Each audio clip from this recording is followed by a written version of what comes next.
حیرت کے آثار دیکھے تو ہاجرہ کو ان کی نگاہوں سے دور کر دیا۔ ادھر اللہ کا حکم بھی نازل ہو گیا کہ اپنی بیوی ہاجرہ اور دودھ پیتے بچے اسماعیل کو ساتھ لے لیں اور مکہ کی طرف رخ کر لیں۔ ابراہیم علیہ السلام مکہ کی طرف روانہ ہوئے، یہاں تک کہ مکہ پہنچ گئے۔ یہ جگہ اس وقت بالکل ویران اور بے آباد تھی، نہ کوئی انسان تھا، نہ پانی، نہ نباتات کے آثار تھے، غرض کوئی چیز نظر نہیں آتی تھی۔ بس پہاڑوں کے درمیان ایک بے آب و گیاہ میدان تھا۔ یہی وہ مقدس اور تاریخی وادی تھی جہاں ابراہیم علیہ السلام اپنی زوجہ اور لخت جگر کو چھوڑ کر واپس پلٹے۔ سیدہ ہاجرہ علیہ السلام کو بہت حیرت ہوئی۔ انہیں یہ امید نہیں تھی کہ ان کے خاوند انہیں ایک بے آباد جگہ تنہا چھوڑ کر چل دیں گے۔ اس پر بچے کی ذمہ داری الگ تھی، چنانچہ انہوں نے ابراہیم علیہ السلام کو آواز دی، لیکن انہوں نے مڑ کر بھی نہ دیکھا۔ اب وہ ان کے پیچھے آئیں اور قریب پہنچ کر بولی، اے ابراہیم، ہمیں کہاں چھوڑے جا رہے ہو؟ یہاں نہ پانی، نہ خوراک، نہ کوئی انسان۔ ابراہیم علیہ السلام نے پھر بھی کوئی جواب نہ دیا، کوئی پریشانی بھی ظاہر نہ کی اور چلتے رہے۔ سیدہ ہاجرہ بھی آپ کے پیچھے چلتی رہیں اور پوچھتی رہیں کہ ہمیں کس کے حوالے کر کے جا رہے ہیں؟ یہاں تو کوئی بھی جاندار نہیں، مکمل طور پر بے آباد علاقہ ہے۔ لیکن انہوں نے اب بھی کوئی توجہ نہ دی۔ آخر سیدہ ہاجرہ نے کہا، کیا آپ کو اللہ نے اس کام کا حکم دیا ہے؟ اب آپ نے جواب میں فرمایا، ہاں۔ تب سیدہ ہاجرہ بولی، اگر یہ بات ہے تو اللہ تعالی ہرگز ہمیں ضائع نہیں ہونے دے گا۔ جب انسان اللہ کے احکام کو بجا لائے تو اس کے دل سے فقر و فاقے کا خوف نکل جاتا ہے اور اللہ اسے طرح طرح کے انعامات سے نوازتا ہے۔ انسان جب تک اللہ کے احکام کو بجا لاتا رہے گا تب تک اللہ کی نصرت اور اس کی تائید شامل حال رہے گی۔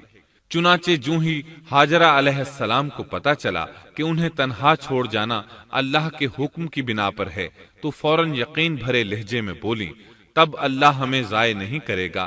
یہ کہہ کر وہ اپنے شیر خوار بچے کی طرف پلٹ گئیں۔ خوراک اور پانی چند دن میں ختم ہو گئے۔ پانی کا ایک قطرہ پاس نہ رہا۔ اب پانی کی تلاش شروع کی، لیکن اپنے لیے تو درکنار، ماں کو بیٹے کے لیے بھی پانی نہ ملا، نہ خوراک۔ اب بچہ لگا بھوک سے بلکنے۔ خوراک نہ ملنے کی وجہ سے ماں کا دودھ بھی خشک ہو گیا تھا۔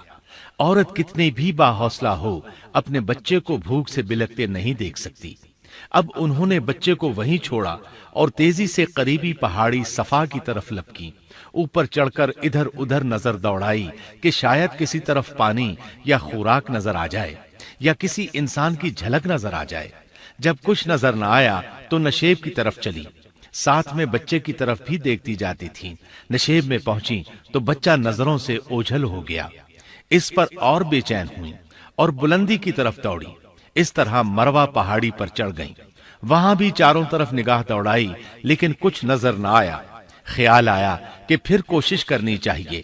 اس خیال سے مروہ پہاڑی سے اتری اور صفا کی طرف چل دی۔ درمیان میں نشیب کی وجہ سے بچہ نظر نہ آیا تو دوڑنے لگی۔ اس طرح پھر صفا پر چڑھ گئیں۔